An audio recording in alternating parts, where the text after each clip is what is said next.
In this video, we will be talking all about effects. That's right, effects and plugins and all of the extra things that you can throw into your tracks in your recording and your mixing process. But if it's your first time here, you might be wondering, who am I? And what are we doing here? Well, this is Studio Live today. My name is Pete Johns, and what I like to do on this channel is talk about all things creation of music, recording music, releasing music, because it's so important that we have all these tools available, we have all this gear, we have all this stuff, but the most fundamental thing is we need to be creating, recording, and releasing our best music. So that's what we'll be doing in this video.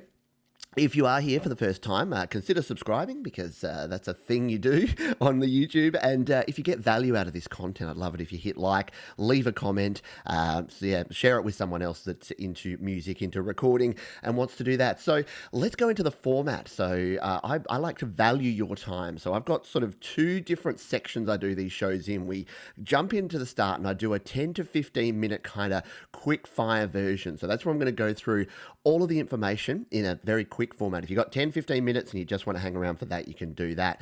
We're then going to so through part of that, we're going to have an overview of what the common effects are that you use in recording and in mixing. We're going to let you know how the effects work together, so how you can actually utilize the different effects together in your tracks, how to effectively use the effects, so making sure that you're using them subtly and not just going crazy and nuts with that.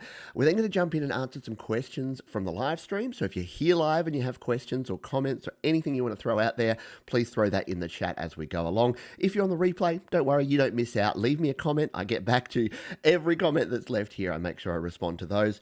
We're then going to do a deep dive. And I'm going to do a deep dive into the 4 key plugins or the 4 key effects that we tend to use in mixing. And those are EQ, equalization, compression, which is that mysterious thing that a lot of folks don't understand fully, reverb, and then delay. And, you know, we could spend probably an hour talking just about the difference between reverb and delay, because they're subtly different, but people use them in much the same way. So that is the format. That is what we're doing today. It should be a fun, probably 30 to 60 minutes. I never quite know, because it depends on the questions I get and it depends on your interaction. So speaking of interaction, if you are here live, or even if you're here on the replay, my question of the day for this one is, what is the one effect that you would use if you were on, I was going to say if you're on a desert island. If you're on a desert island, you probably don't have power or a DAW to use. But what is the one effect that you would use? What's your go-to? If I said to you, you're producing a track, you can only use EQ, or you can only use compression, you can only use reverb, you can only use delay, you can only use, I don't know, auto-tune, Melodyne, then what is the one thing apart from your actual recording that you would actually use? I'd love to hear that. If you're here live, let me know in the chat, and also say good day. Let me know where you're from, how things are going in your part of this wonderful world. Let's jump in and say a quick good morning. We've got Gyro here on the live stream, Earthling is here, we've got Ghostfly99, Jan Vanderbosch is here, Frank Rose here, Omar Torres is here, Wesley Nim Hustle is here. Welcome to you all, and for those who are joining me along the way, we will return after the opening monologue diatribe. I will circle back and we'll say hello. So if there's any questions you have about plugins and effects in particular, just put it like a big question, the word question, or something that's going to draw my attention to that, so that I can get back to that. But yes, throw in. People are already throwing their suggestions in there. EQ, reverb, we've got a few in there already. So we'll return to those and we'll see what folks are voting on. And I also put that question on my community tab, and there's a couple of hundred people that voted there. So I'll reveal the results of that one at the end of this live stream. There you go. That's a teaser. That's to keep you on the edge of your seat, so you can find out what other people have said. So let's dive in. So we're a couple of minutes into the video here. We'll dive in here. What is compression? So what is effects? What do we need to do with it? What does it actually mean? There's so many different things going around, a lot of people telling you different bits of information. So we're going to break it down. What I like to do here is home recording made simple, and we're going to simplify things. And the first thing to keep in mind, and this is something that I learned very early on, and Joe Gilder, who's one of my mentors in the home recording world, says this all the time. It's one of his catchphrases, and I'm going to borrow it, steal it, take it here, and that is to get it right at the source. And the reason I'm mentioning this at the start of a show all about effects and plugins and things you'll use to make your mix sound better is that you can't make a bad mix sound better with effects.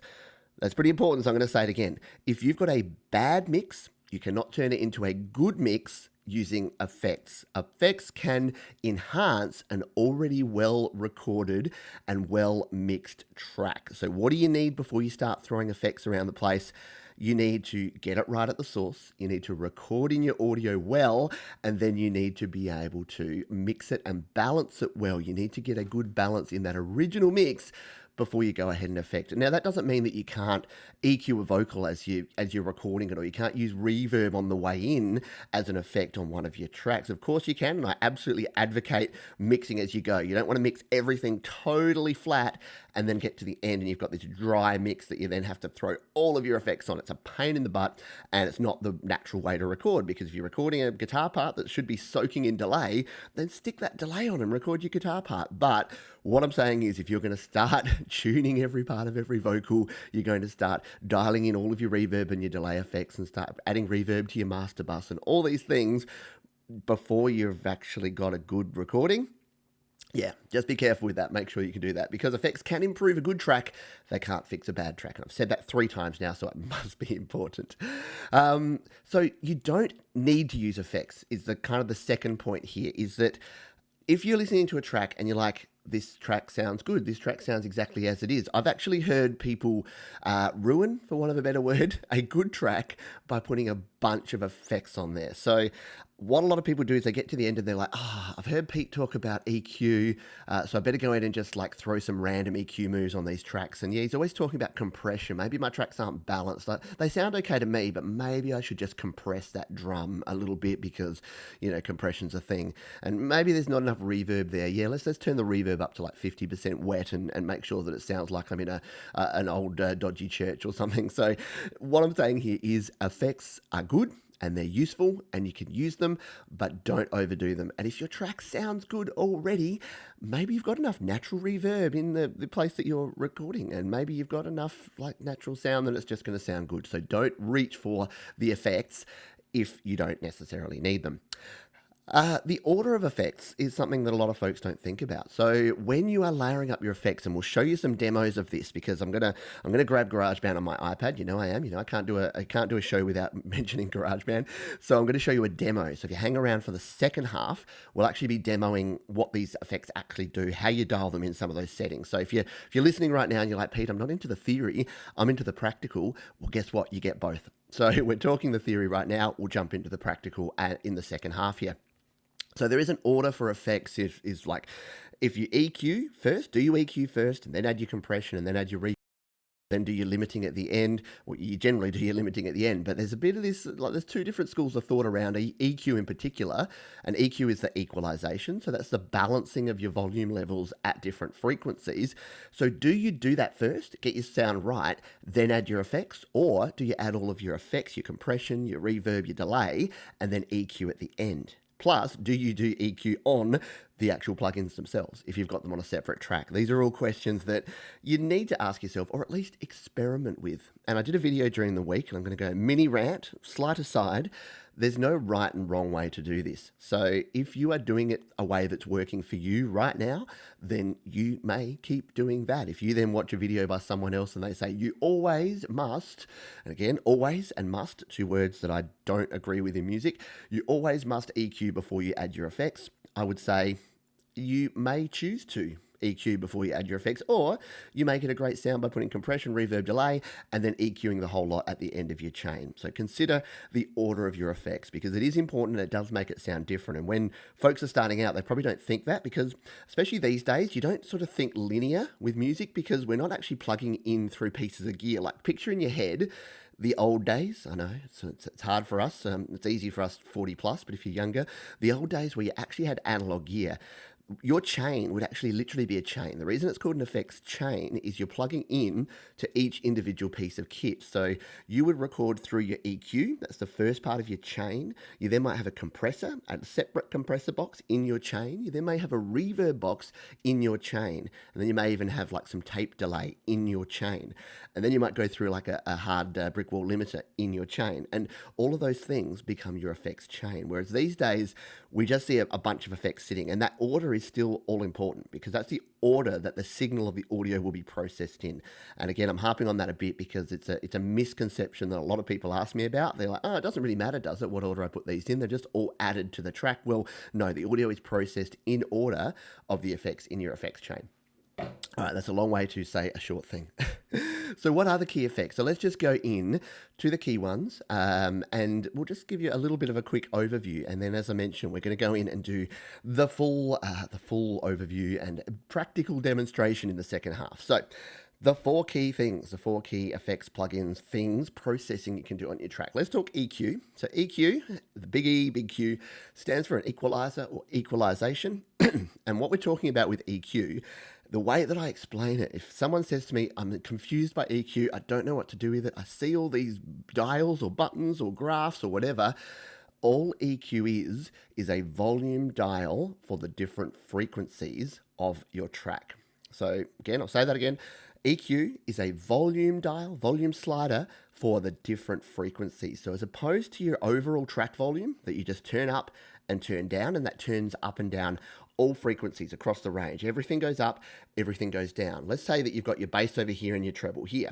So if you've got a 2-band EQ, this could be your bass. So you turn your bass up, and then only the bass frequencies are turned up. You turn it down, only the bass frequencies go down. If you've got your treble, turn it up, only the treble frequencies go up. Turn it down, only the treble frequencies go down. And that's all there is to it. You might get confused because you might have a 5-band. You might have 1, 2, 3, 4, 5 bands, and they're just at different frequencies. And frequencies, as I hit the mic for the first time, if you're playing the mic hitting drinking game, that's number one. The frequencies are, from your bass frequencies, and we call this like the low frequencies, 50 hertz, 100 hertz, 200, up to 1,000 hertz. These are your low sounds. These are your bass drums, your bass guitars, your low sounds there. You then go through what we call the mids in that middle section, and then we have the high frequencies at the top end. And you can have any sort of division anywhere along there, and you can turn up what we call boosting a frequency, and you can turn down, which is what we call cutting a frequency. Now, in terms of tips for EQ, again, we could spend an entire hour just talking about EQ tips, but the one thing that I've learned over time is that if you can cut, you should cut over boosting. The problem is that if you go through and you listen to your track and you're like, I really think that we need more bass in this part, then we turn up the bass frequency. Oh, this part needs more treble, and we turn up the treble. You can actually overdo it. Your song can sound too full on. It's got too much going on there, and it can end up being too loud. And you don't want it too loud because your final mixing and mastering will be made more difficult if your track's already too loud. So think about what we call subtractive EQ. So instead of thinking about what your track needs, think about removing the things it doesn't need to free up space. When we're talking EQ, we're talking all about space. If you think of that 2D space, and this is why the waveform you see is important, don't just use it. Don't just look at your waveform, use your ears, not your eyes. But that waveform you see is showing all the different frequencies and where they're actually peaking. And what you can do with that is make sure that if you're peaking in particular places, maybe consider turning that down. So if you have a song that has way too much bass, then you shouldn't be upping the treble to compensate. You should be cutting the bass. So think about your cuts and your EQ before you think about boosting EQ. But what do you think? If you're on the live stream, what do you think about EQ? Do you boost? Do you cut? Do you use EQ at all? What sort of EQ do you use? There's a whole bunch of stuff we'll get into in the second half when we start talking more detail. Number 2 is compression. So the way I look at compression is that it's volume automation for lazy people. That's unfair. It's automatic automation is the way I think about it. So the job of a compressor is actually, the reason it's called a compressor, it's nothing to do with file compression, zip files and the rest. Compression is reducing the peaks of your volume. Now you might say, Pete, I've heard compression is to increase your volume. What do you mean reducing the peaks? Well, compression will actually cut off the peaks of your volume so that you can actually turn the rest of it up. So if you think about a volume like this that's going up and down with your waveforms, by reducing that down, cutting off the top of those peaks, and then pulling everything else up, you get a more uniform performance. So instead of being a really loud peak and then a quiet peak and then a loud peak, by chopping off the top or compressing the top of those loud peaks and pulling up using some what we call makeup gain to bring the gain up, we get a more consistent volume. So if you're finding, especially for things like vocals, for things like guitars, things like bass, those sort of instruments that are very dynamic, then compression is good. If you have an instrument that is already fairly consistent, let's say you're using a synth or you're using a keyboard or you're using something that already has a very consistent flat pattern like a sine wave or some sort of synth instrument, you may not need any compression at all. And if you do add compression,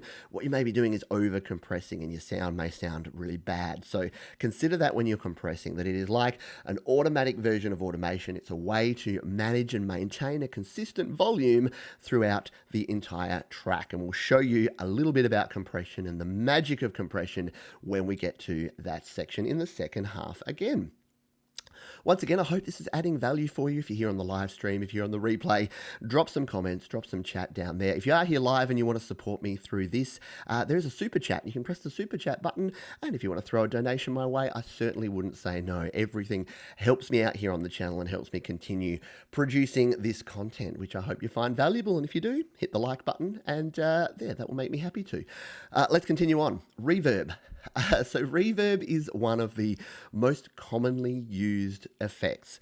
And to think about reverb, the way I explain this, if I'm talking to someone who's starting out or if I'm talking to my kids, I'll say, when you walk into a large hall or you walk into a church and you go, echo, and it's a bad word to use because it's not actually echo, we're getting to that in a minute, but if you call out, studio live today, and you hear that reverberant sound, and the reason it's different from delay and echo, we'll talk about in a moment, is it's actually like it'll swim around, it'll be reverberating around the room. So reverberation is all about that space. It's about adding space to your song because, again, let's go back, history lesson. If you think about the old days, again, when music was performed, it wasn't performed in a studio. It wasn't performed in a soundproof booth. It was performed in a concert hall. Yeah, so when you're dialing in your reverb, one of the most common settings will be something called hall or concert hall or something like that, because if you're using instruments, especially things like strings or pianos or guitars or vocals,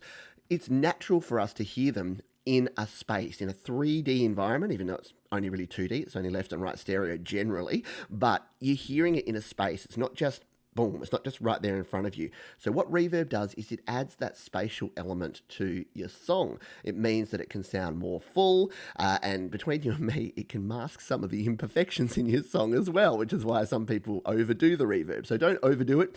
Don't have a really bad vocal or a really badly played guitar and just throw the reverb up to 100% to hide and mask that. But it can actually do a lot of great things in terms of, you might hear people say it glues the track together. Use a bit of reverb to glue your track together.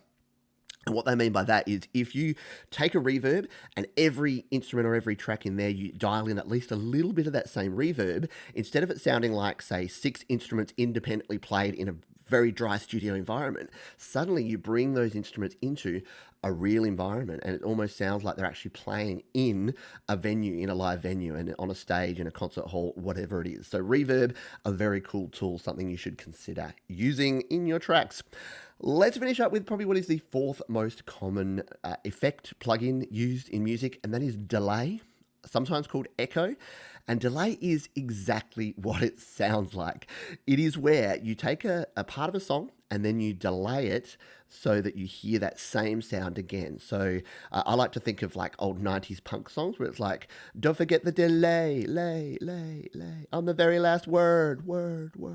So it's literally that echo sound that you get after that. Now, there's a bunch of different types of delay. We'll talk about the differences when we get into the practical demo in the second half here, but just think of it in terms of that. So there's 2 kind of key factors in delay. There's how long there is, the time between the original sound and the second sound. So there's delay called a slap back delay, which again is exactly what it sounds like. It's like did it.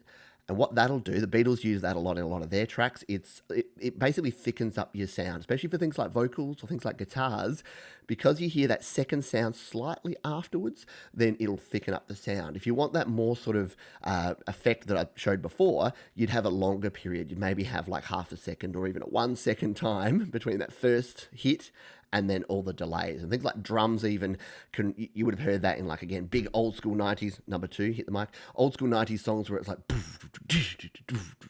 like the big sound that you have. There'd be a lot of delay on some of those snares that give you that. And even the 80s they use delay in really cool ways. So yeah, you can have a slap back delay. The other important thing about delay is how much it repeats. So if you have a 100% repeating delay, or what we call an infinite delay, that's not going to work so well, because it'll just be like echo, echo, echo, echo, echo, echo, and then that's just going through the rest of your track forever. So what you need a decay on your delay. You need it to actually continue on for a period of time and then sort of tail off. So you might have a delay that's just one, that's just ba ba, or you might have and it just tails off. So that is the key to delay. So there you go. In just over 10 minutes, I think, 15 minutes, we've covered those four. We've talked EQ, we've talked compression, we've talked reverb, and we've talked delay.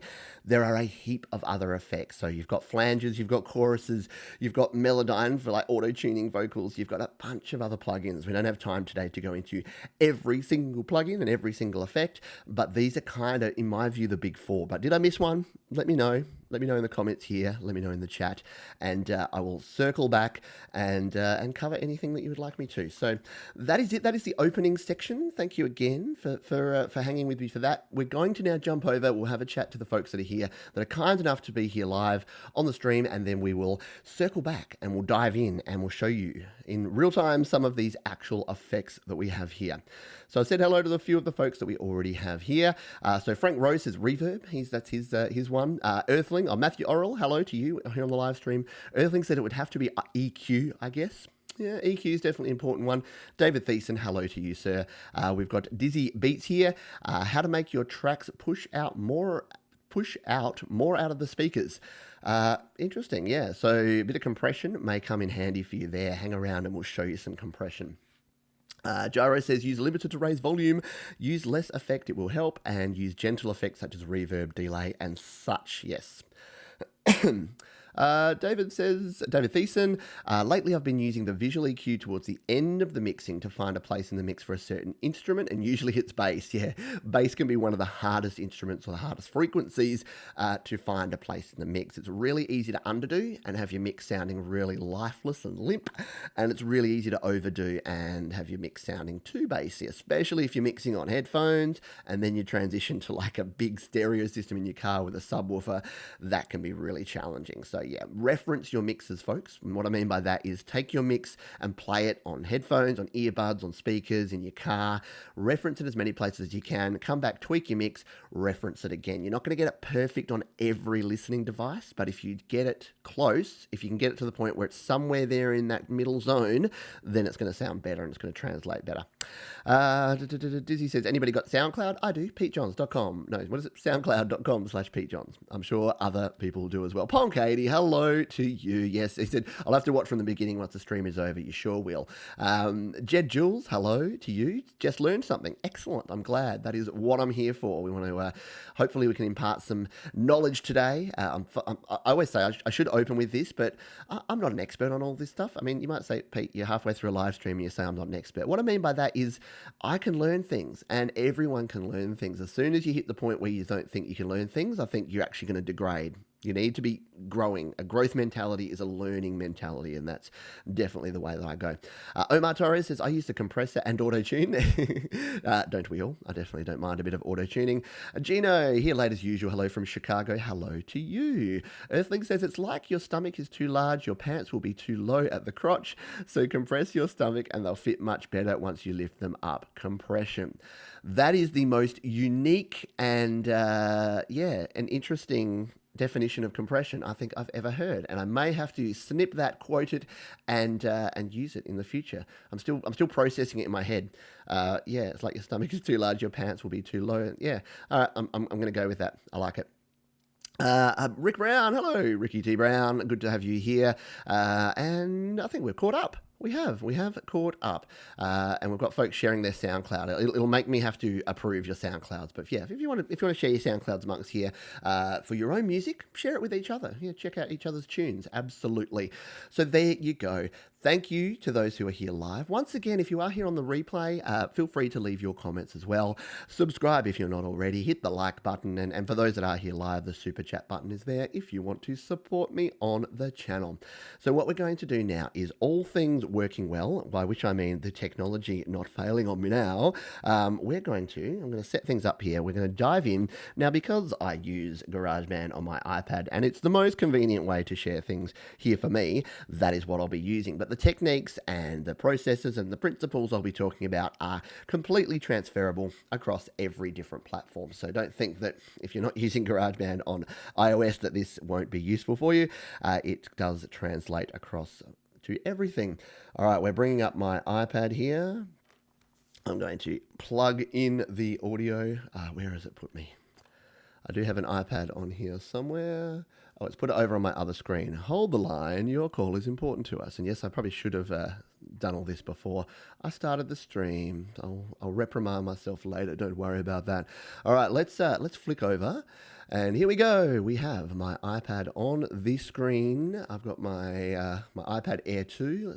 We don't need the edge of that, so we can go right up there, give you as much screen real estate as we can so you can see what we're doing here. Now, this is a track of mine that I released on my album. So this is where Pete gets to very subtly plug his own music. So this was a song called The Tree from my 2018 album, Selfish Aware.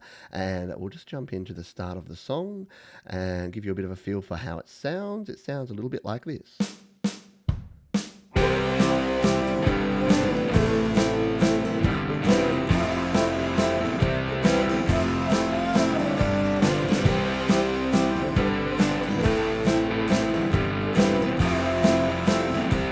So the reason that I chose this song to demo in this video is that it has kind of everything. So we've got pianos, we've got a heap of different vocal tracks here, we've got some drum tracks here, we've got a bunch of acoustic guitars here, we've got a bunch of electric guitars here, and we've got some other woodwind and string instruments on this track as well. So I thought it might be a good one for us to demo some of these techniques. Now I'm just going to move.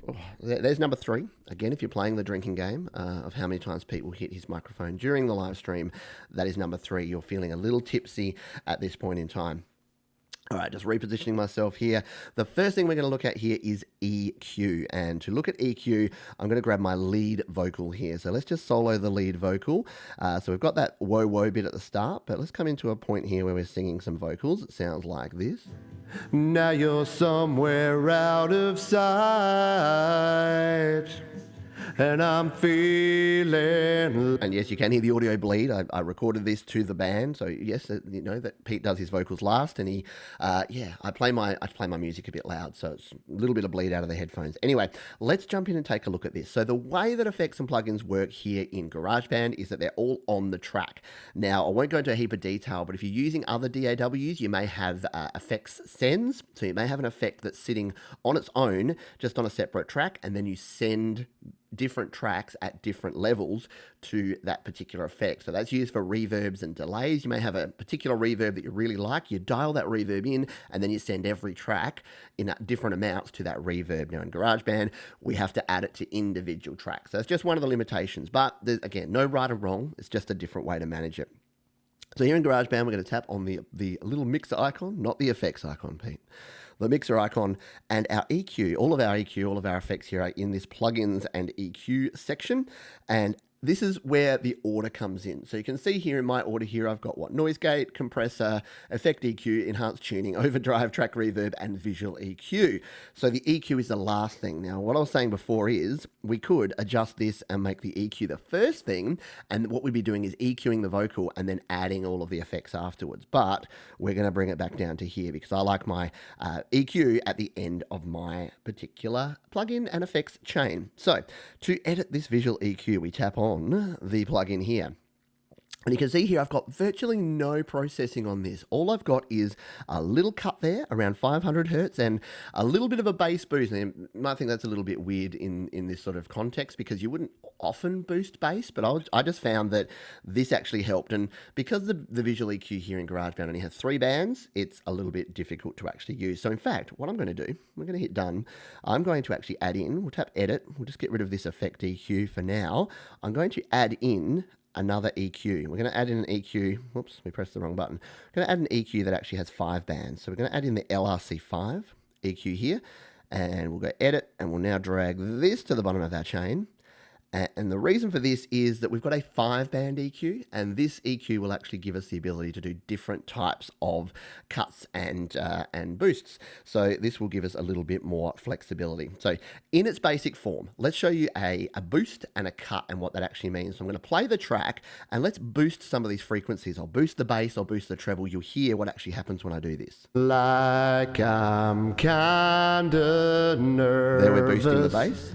Wondering when you'll come back. Let's boost the treble. Me and I'll wait for you by the tree in the school, by the tree in the... So that is the basics. If I wanted to show someone what is EQ, how to use EQ, well, it's that. It's boosting at different frequencies. So the difference between coming here and actually just adjusting on my overall volume, which I've got automation on, so I can't do it on that track, but if a track like this, if I just adjusted the volume like that, that's only adjusting the volume at every different frequency. The benefit of an EQ is we can adjust it at different frequencies. Now you'll notice here that at the back here, we've got a different type of EQ here. This one is called a high pass EQ, or a high cut, low cut, high pass, low pass, and this gives us the ability to actually completely cut it off. So you'll notice here that these ones, which are our little peak EQs, we can actually increase it and decrease it, and we can do another move which will actually change how sharp that is. So we can drag it in like that, we can drag it out like that. So we can make pretty precise cuts that we can do there. So if we wanted to just cut out a certain frequency, we can do it like that. We can bring it out to make it wider as well. At the top here we have what we call a shelf. So we can actually shelf it off like this, and again we can either do it like that or we can do it very gradually. But this means that if you just wanted to add a little bit more what we call air at the top, we can actually just shelf it off like that and add a little bit more air. I've got that one still selected. So let's just come in here, and if I made like a cut like that, say we make another little cut there, and then we've got a little bit of a high shelf when we play it. School, and you count on me. And what we can do is actually turn it off. To be there for you, to be there for you. Look at... So again, you can hear it's only enhancing a little bit of the track. It's not doing a whole heap, but it gives you the ability to change the volume at those different frequencies. So if we had a different instrument, so let's just grab, we've got the bass guitar here. Where's our bass guitar? We've still got it soloed up here. Make sure that we're coming down here to our bass. A little bit of a delay here on the video. Sorry, is this our bass? This is why you need to oh, it's this one, isn't it? Need to label your tracks a bit better, people. And by people, I mean me. That's guitar. Here's our bass. So here's our bass track. We'll just turn that up for a moment. So for this, we might say, that's okay, but we want to add in a little bit of extra bass to our bass. We can come in here, and I've actually cut the bass here, because obviously it was too bassy, but... Oh, that's probably clipping the signal into YouTube there. But you can see, you can turn it up just at one frequency. So yeah, that's the basics of EQ. We won't spend too much time because we're low on time. What are we? We've got another 25 minutes here. So that's the basics of EQ when you're EQing a track. So yeah, I hope you found that a little bit useful there. And if you're brand new to EQ, that hopefully helped you. If you know your EQ stuff anyway, then that was probably pretty straightforward, but I want to make sure that this is accessible for everyone. And even if you know most of this stuff, you might learn one or two little tricks or tweaks that may just change your process or may help you rethink your process, because it's not always about just learning to do something better. Sometimes learning is about doing something differently, something different to what you'd always do or your usual workflow. Let's come back and see if we've got any questions from the folks here. GothDemon666, hello to you. I'm just seeing if we've got any other questions here. No, we don't seem to. That's cool. So David Thiessen says, "Okay, just learned that I could rearrange the order of the mix chain. Awesome. So that is cool. And again, because David Thiessen, you've been creating in GarageBand for a long time, and this is no slight on you. I have too. I learn new stuff every week. That's why there's no shortage of videos for me to produce, and that's what I hope by doing these as well, is by doing these live streams with a little bit more relaxed and casual environment. Then you're going to just pick up and learn a few extra little things there. So that is my intent. So I'm glad that that's worked for you. There was a question there from someone. Does all VST are compatible with Windows 10? Some VST will work, but some don't from the same maker. Yeah, so VST, so that's probably a good thing to just pause on for a moment. There's two different types of plugins, basically. There's VST, which stands for something, and then there's audio unit. So everything in the Mac world, everything in the iOS world is basically around AU plugins, audio unit, and PC mainly is around VST. Now that's not always 100% true the case before I get the well actuallys coming in and telling me that that's not right, but as a general rule. So VSTs, it will depend on the software that you're using, the compatibility. There's 32-bit plugins and 64-bit plugins. You might need to bridge a 32-bit to a 64-bit operating system if you're running Windows 10. There's a bunch of stuff. That's probably a bigger question than I can answer in the next 30 seconds. But if there's anyone in the chat there that can help out to Gyro, then go ahead and do that. Share the knowledge, share the love. All right, let's continue on because we've got 3 more effects to get through that we want to chat about here. Alrighty, so let us turn our bass back down, otherwise that's going to blow our heads off. We've got our view, yes, we can see everything here. So let's talk about compression, shall we? We'll go back to our vocal here, because compression on vocals is probably the easiest thing to show. I'll just make sure we're in a part of the track that... Somewhere out of sight. Yeah, this is a good place to actually look at our compression. So again, we'll go to our mixer here. We'll go to our plugins and EQ, and then we've got our compressor. We'll drop that down here. Now, compression has some pretty key settings here that we need to understand, and that these are mostly our threshold that you can see up the top here that's on minus 27.5 at the moment, that we can dial down and up, and this tells the compressor at what point should this actually kick in. So if our threshold's right at 0 dB, well, our track's never really going to hit 0 dB, so the compressor is not ever going to turn on. As we bring this down, it means it will compress at a lower volume. So if we want more, it's weird, we want more compression, the threshold goes down technically. If we want less compression, the threshold goes up, and that's the way that we can actually manage and balance that out. Our ratio is how much compression will then happen. So, and there's if you Google compression, there's these cool little charts that kind of show you, and they'll show you the way this all works. But I should probably, if I was better at this, I'd prepare that, and I would have had that on the screen right now and be like, yeah, here's compression. But I'd rather show you, and so you can listen. We've got our ratios, so that's how much of that is actually dialed in. So anything from basically 1.1 to 1, which is just a tiny little bit, to 2 to 1, which is 2 times like the volume, so 2 times the volume cut, and therefore the compression, right up to like 30 times in the case of this one, or there's like infinite as well in some compressors. So a lot of compression. The attack is how quickly the compressor will kick in. So here, the attack's at 8 milliseconds. So it has to be, the volume has to be at that level for at least 8 milliseconds before it will kick in. Now, the reason that's important is that you may not want it to kick in every time there's one little tiny spike, but if it hits that volume and stays there for a while, you want to make sure it's there. So a fast attack means that you're chopping off every little bit. Every time it dares get over your threshold, it's going to kick in. If you actually have the attack slower, it means it's going to be a little bit more liberal about it. It's going to let it stay up there, and it's only if it stays up there for a certain amount of time. So if you want a really slow attack, you could go out to like something like 100 milliseconds, which is like a second, or you could have it longer than that so that it'll allow it. But the risk with that is, with a slow attack, is you're going to get some clipping, or you're going to get some distortion before the compressor actually comes and kicks in, if it's super loud, if you're using it for that purpose. A lot of compressors have a release as well, which is how quickly it's released. So once the compressor kicks in, how quickly it will actually release afterwards. The compressor here in GarageBand, the default one, it has auto release, so it doesn't actually give you a release control. But if you see release on your compressor, that's what that's all about. And then you'll usually have a gain. So this is that sort of makeup gain, and the compressor here again will kind of automatically make up the gain as well. But if you want to boost that up, you can actually use that to boost it by a few dB there. And then your mix. So you can add compression to just a part of the track. So if you wanted to just just have a little bit of compression. You can mix in, say, 40% of the compressed signal and then the original signal there as well. So I tend to use the compressor at 100% because I just want to compress it, and then I'll use my threshold and my ratio to determine how much that should be. So let's play with this now. What I'm going to do is hit play, and I'm going to dial in some of these compression settings, and I'll talk you through as we go along. So at the moment, if we play it with the threshold all the way down, now you're somewhere out of sight. it's pretty quiet there at the moment. Let's dial this compression up. And I'm feeling like I'm kinda nervous. And what you're hearing there is that when we go past the point where, so you can see where the waveform is here, where the audio is hitting us. As we go past about -15 and -20, that's where it's starting to hit the peak volume of this. So if this was a louder track, then we'd need this lower down here because it's already right up there. But because this is recorded fairly quietly on the way in,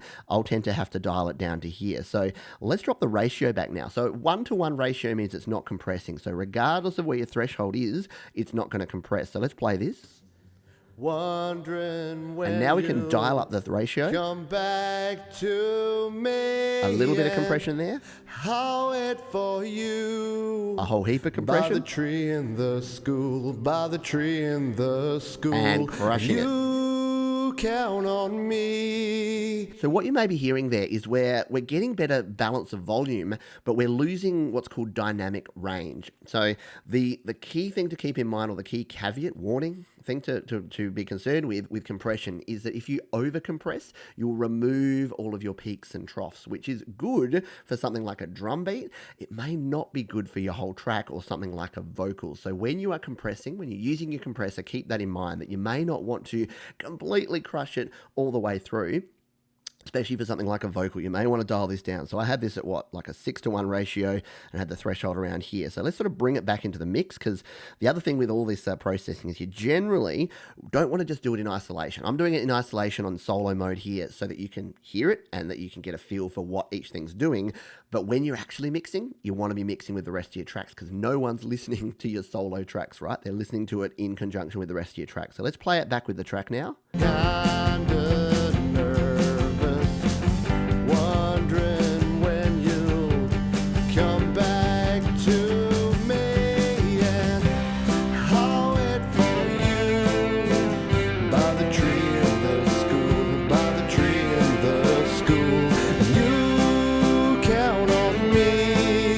There you go. And I was wondering why the vocal was a little bit low, and it's because I turned this gain down when I was demoing that.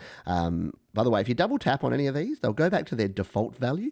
So in this case, it's 100%, -4 dB, 2 millisecond attack, 2-to-1 ratio, and -20 dB on the threshold. So again, another little tip there for those that are GarageBand users, and it's kind of the same with most of these. If you double click or double tap, that's kind of the universal code for take it back to the default of whatever that particular plugin is. So now I've messed up my track here because it's gone back to the defaults. That's all right. Well, I made a duplicate, by the way. If you're ever playing around with a track like this, make a duplicate first. I've done that before, where I've been playing with final releases of my tracks, and then I've realized that I just actually playing with the original version.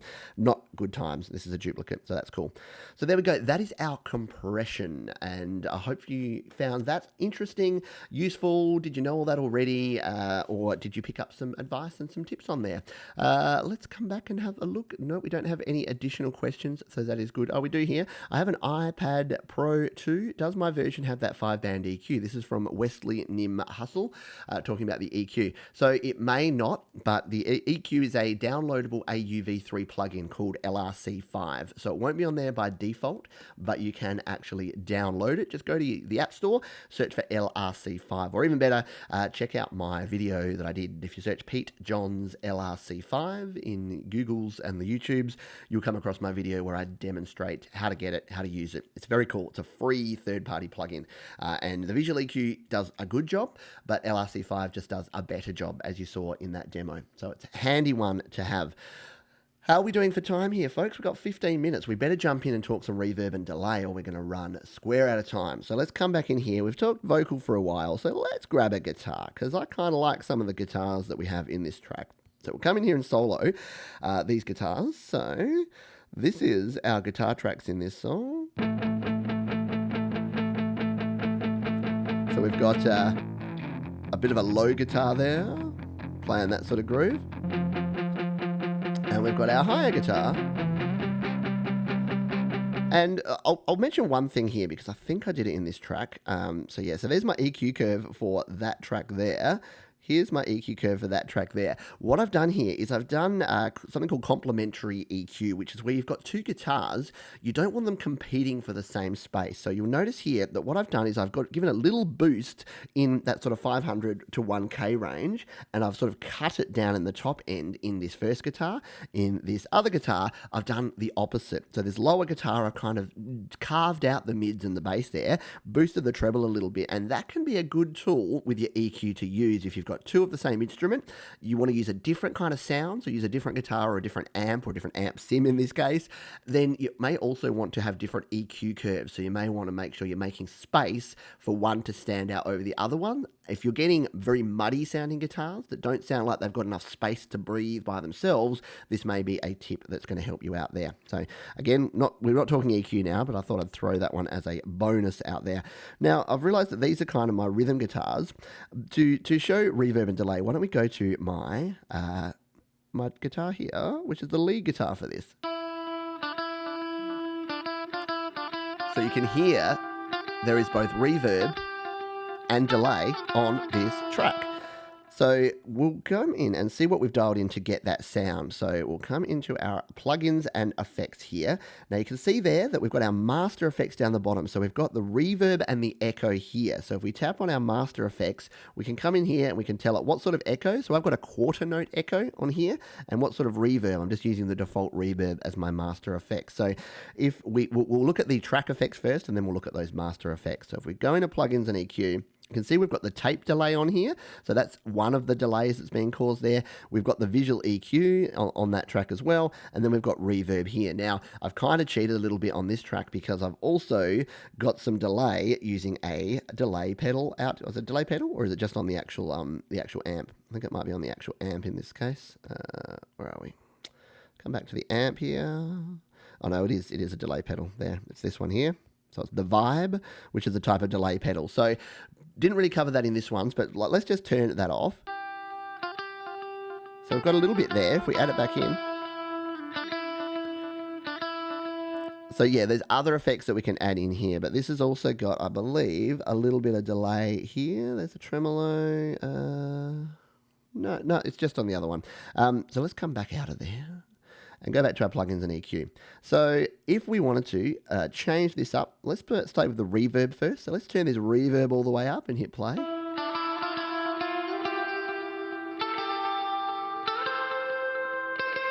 So hopefully you can hear there that, it's now sounding like it's in a lot bigger space. So we can turn it back down again.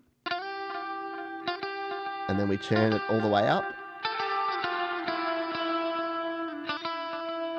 Really adding to the space that we have there. Let's play with the echo here and do the same sort of thing, the echo.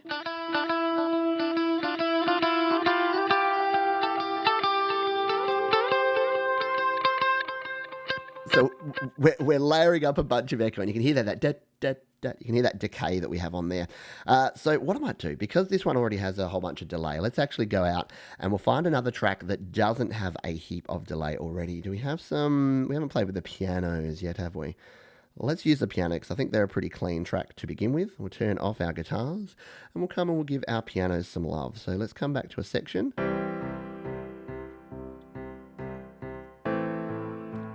Cool. We'll just go with the... Oh, is it this one?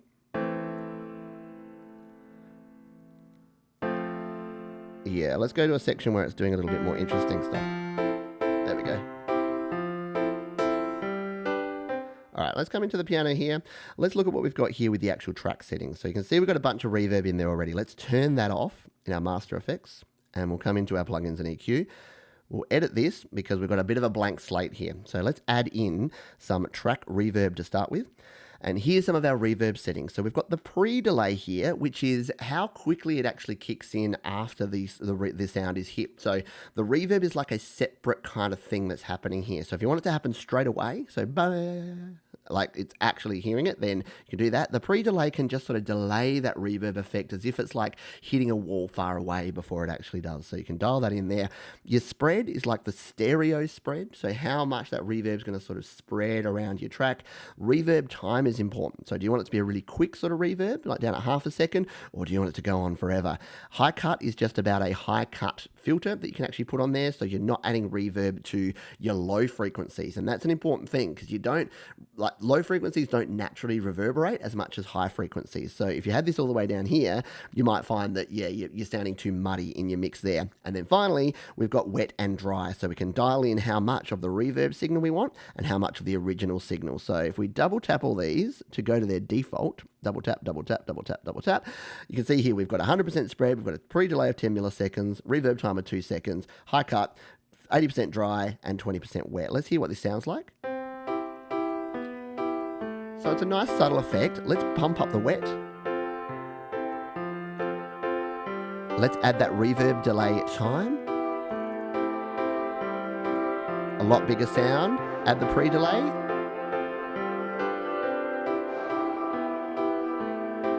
Wow, you've got some like ghostly elements going in there when you start reverbing pretty heavily. So you can go nuts with the reverb, and yes, that was a crash course. I think there's some other videos. If you search Pete John's Reverb on Studio Live today, you'll find a heap more about adding reverb and how to actually add it into your tracks. But again, less is more. You probably don't want that creepy ghost sound, because if you put it back in your track,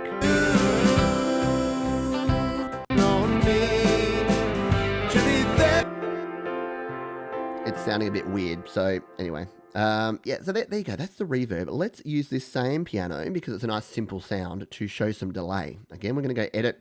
We're going to tap the plus. We'll jump into our track echo now. Same sort of settings. Let's get rid of reverb there. Same sort of settings that we had on our reverb, but we've got slightly different things this time. So the key about, and this is what I was talking about before, you know how I talked about this sort of slap back style delay, that really quick delay versus a longer, slower delay. So in this case, if we selected, say, like a 1/32 dotted reverb, let's just make it really wet so that we can hear it. So you can hear that it's just, it's delaying just straight after that original track. If we turn it down, it's just thickening it up. Obviously, if you had it like that, it sounds terrible. But if we have it like that, it's just a little bit thicker. It just helps the track. Let's come back here. Now, what you'd probably use, so you'd notice here that it defaults to a quarter note delay. So this will actually line it up. Where are we? Quarter note. This will line it up on your grid with the rest of your track, which is pretty cool. So let's play this now.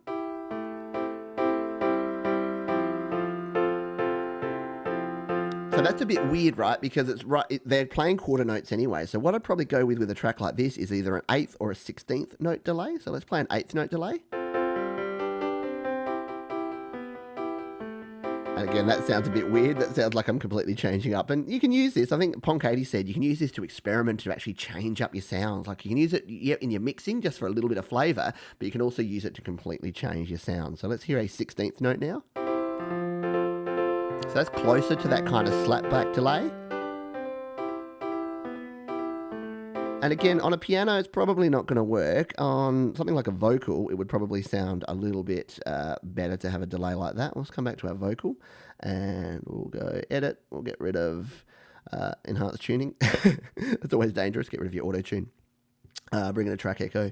And yeah, again, if we can dial in like this quarter note, let's see what this sounds like on my vocal. On me to be there for you. Or if we go like to a 16th. There for you, yes, I'll wait for you by the tree in the... And you can hear there, and once you start playing with this, you'll realize how many songs that you listen to right now by other artists, they're using these tricks. They're using delay and they're using reverb to thicken up their vocals. So if you've ever gone, why do my vocals sound so flat and so thin and they're not really punching through? It's probably down to your delay and your reverb, and you can use these little tricks to get yourself sounding much, much better. Let's come back to our piano track again, because I think I'd nearly finished up with our reverb. Not our reverb, our echo. Plugins and EQs, track echo. So the other things that we have here, we have the repeat. So I mentioned that at the start. So that's how much it's going to repeat. So let's just turn this up to craziness level and play it. And let's turn our repeat up now.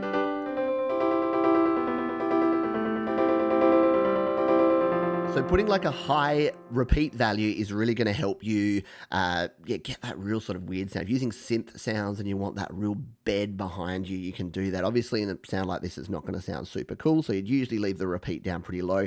The color, I explained this in my my track echo video, but the color is basically the how much treble versus how much bass that you want to do. So you want a more trebly sound, you want a more bassy sound in your actual echo, a bit like an EQ for the actual echo, and then you're wet and dry. So it's a pretty simple setup for your echo. You really just want to know what type of echo, what type of delay do you want in there, what note do you want it to line up with, and other delays will have that in milliseconds, like we have with the reverb, but the delay echo here has it in all the note values, so it does always line up with your actual songs and the actual notes, which you don't always need to do, but it often sounds better.